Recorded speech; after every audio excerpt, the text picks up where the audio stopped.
Então, fala galera, muito bem-vindo a mais um vídeo aqui no canal. Antes de começar o vídeo, nos apoie deixando seu like, inscrevendo no canal e ativando o sininho para não perder no vídeo e sempre ser notificado aqui no canal.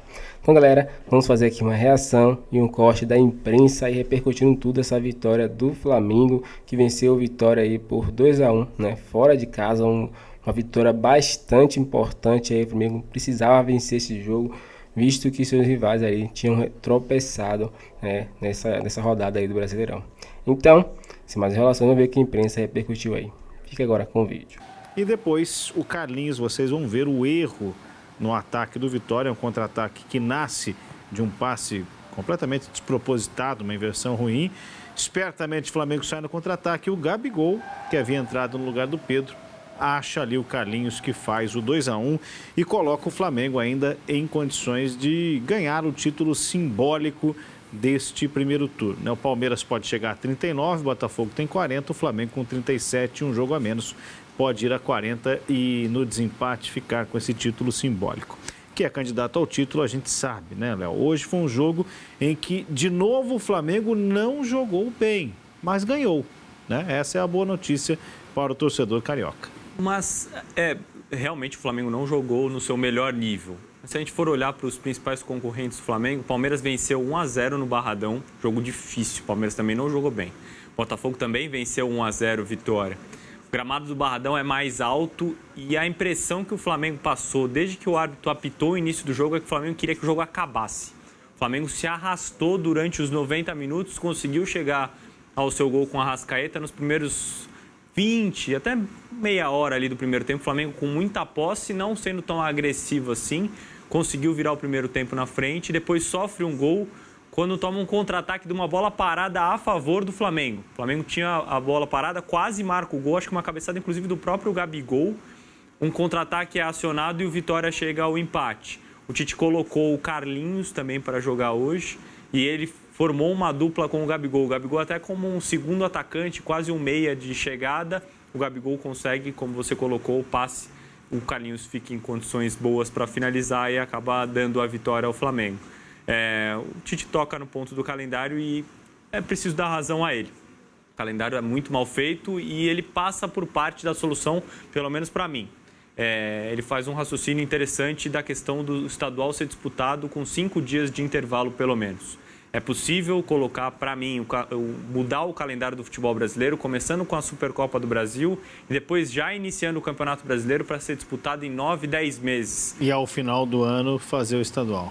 Ou ao final do ano ou ao meio do ano, mas no meio de semana, porque aí você também diminui essas viagens. Então, o Flamengo vai jogar fora de casa com o Vitória no final de semana, mas ele vai ter um confronto local no meio de semana. Facilita um pouco. O estadual não precisa acontecer antes do Campeonato Brasileiro. Você não acha que, é saudável. A despeito de entender a ideia logística, não esvazia o interesse? Você ter, claro, você tem os clássicos que sempre chamam a atenção, mas você vai ter um Flamengo e Palmeiras no domingo, um Flamengo e Nova Iguaçu na quarta e um Flamengo e São Paulo no fim de semana. Tem uma diferença, né? Acredito que sim, mas não vejo outra solução possível que faça com que o principal produto do brasileiro, que é o Campeonato Brasileiro, seja tão valorizado e disputado no mais alto nível. Agora, com as Copas se aproximando, eu não duvido que no final de semana, o Tite não usa o termo poupar, mas que ele use um time alternativo contra o Atlético Goianiense e o Palmeiras faça o mesmo contra o Vitória. Os dois são mandantes, o Flamengo manda o seu jogo contra o Atlético Goianiense e o Palmeiras manda o seu jogo contra o Vitória. Os dois provavelmente vão colocar não 100% do seu melhor material humano, porque tem um jogo de Copa muito importante para disputar no meio de semana. Bom, e aí o Campeonato Brasileiro fica em segundo plano. Essa discussão a gente vai resgatar, porque também quando o Tite fala não vou poupar, aí entra o elenco estrelado que tem muito mais soluções que a imensa maioria dos clubes da Série A.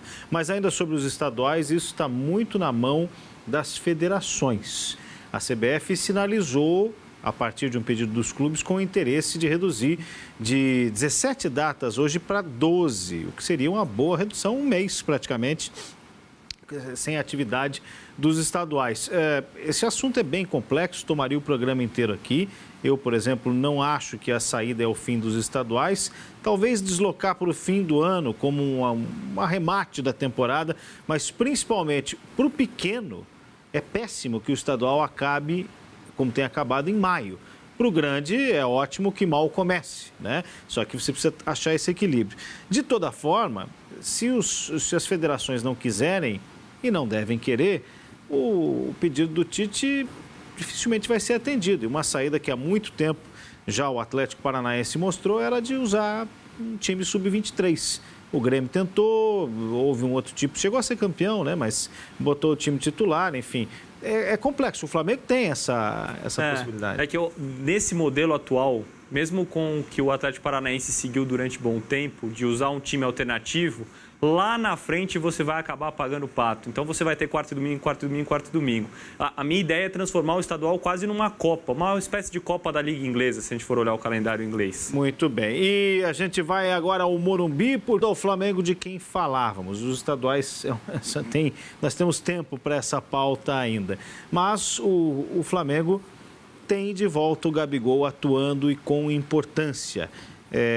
Passou? Tudo passou? Está tudo resolvido? Agora não tem mais muito o que fazer, ele já fez o 7º jogo, vai seguir no Flamengo até o final do ano, mas segue trocando farpas com o Landim, né? Ao fim do último jogo do Flamengo, disse que não foi tratado como um ídolo, o Landim respondeu dizendo que ele tem que entregar um futebol à altura do que ele pede para a sua renovação de contrato.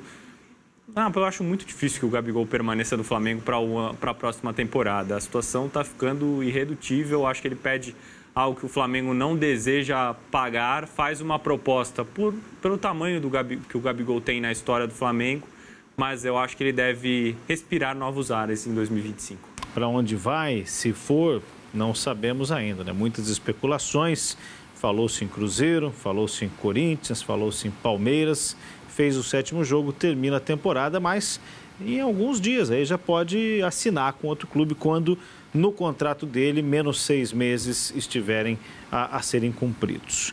Vamos ao... Simplesmente não consegue jogar contra os times pequenos. Márcios Vale.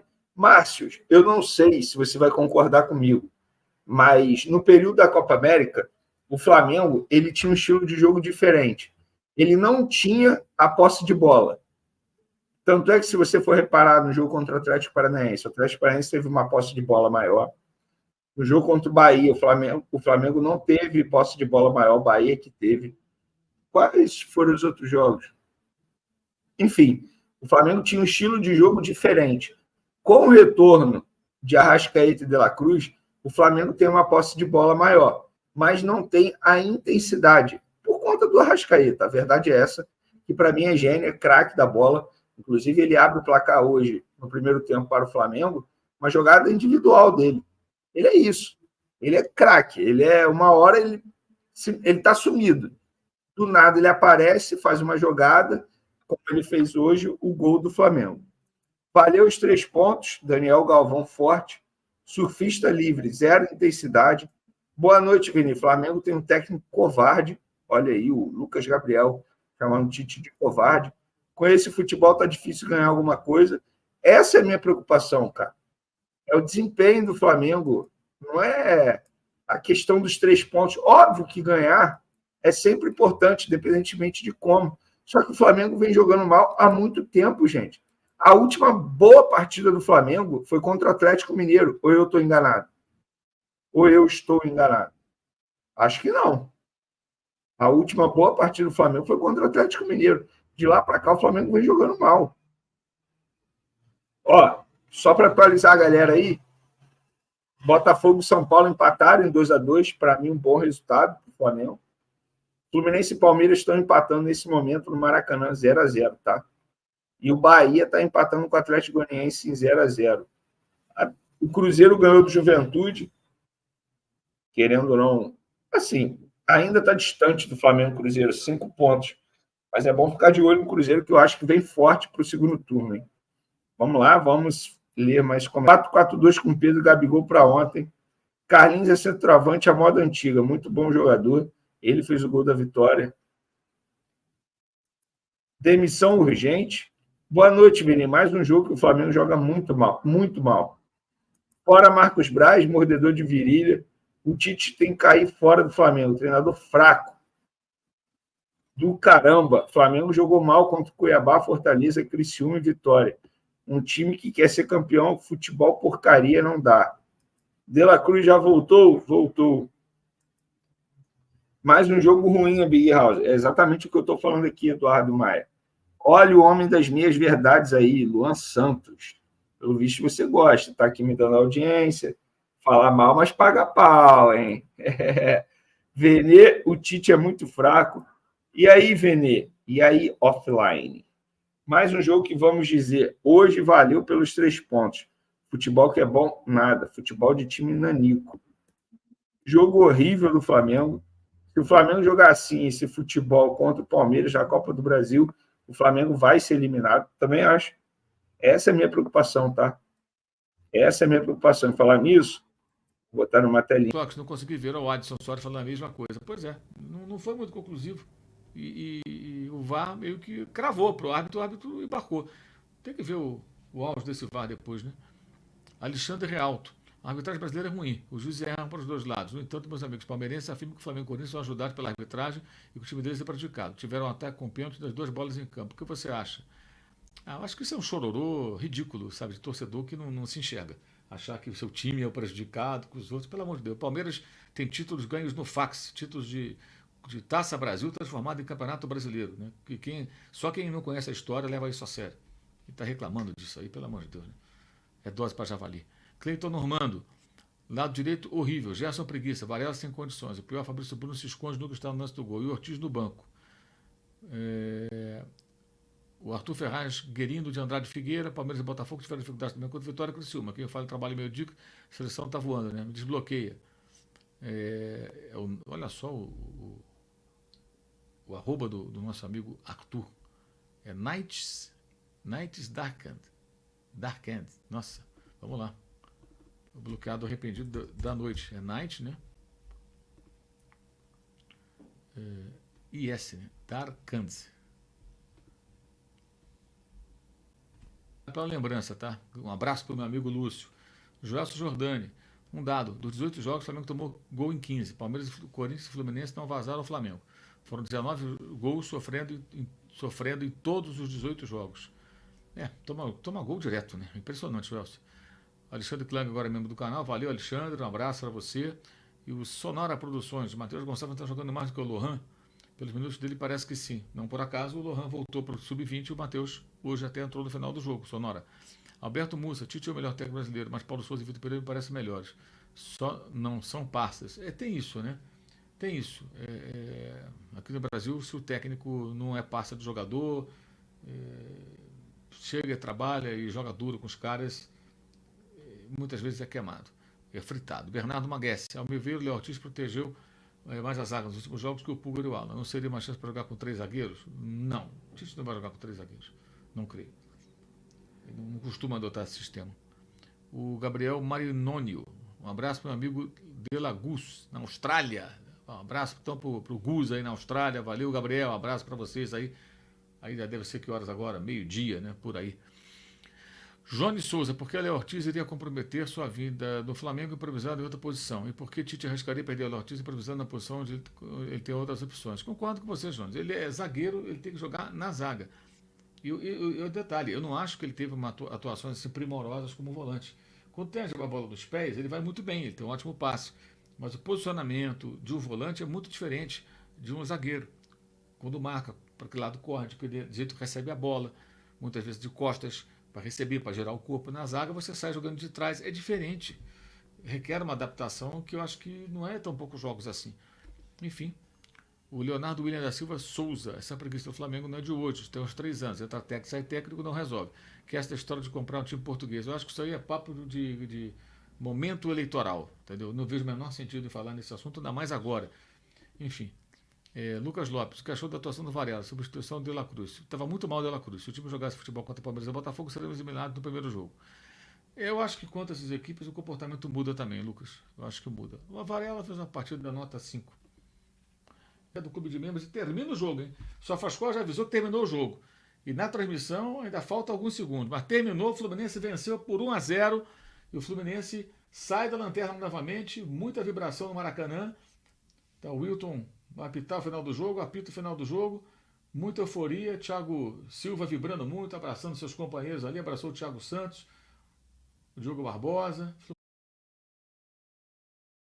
abraçando seus companheiros ali, abraçou o Thiago Santos, o Diogo Barbosa. Fluminense vence por 1-0. Essa vitória lembra muito aquela do Flamengo contra o Cruzeiro, né?